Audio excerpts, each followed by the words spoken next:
ముఖ్యమంత్రి గారు ఏమన్నారంటే మేము ఈ 10 మంది ఎమ్మెల్యేలు డిస్క్వాలిఫై కారు, అది గతంలో కాలేదు, ఇప్పుడు కూడా కారు అంటే నేను వెంటనే ఇక్కడ నుంచి సుప్రీంకోర్టులో ఉన్న మ్యాటర్ని మీరు ఎట్లా మాట్లాడతారంటే మాకు ఇమ్యూనిటీ ఉంది, మేము ఏదైనా మాట్లాడవచ్చు ఈ సభలో లోపల మాట్లాడతామన్నారు. అయితే ఐఎమ్ కోటింగ్ అధ్యక్ష, page number 1021, discussion on sub జుడిస్ matter,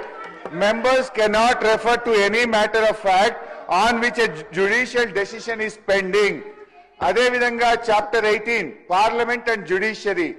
as regards the relationship between the Parliament and the Judiciary, both are under constitutional obligations not to encroach each upon others' jurisdiction. In this respect, Article 121 provides that the conduct of a judge or a Supreme Court or High Court cannot be discussed in Parliament except upon a motion for presenting to the President praying for the removal of such judge. Judge గారి removal గురించి తప్ప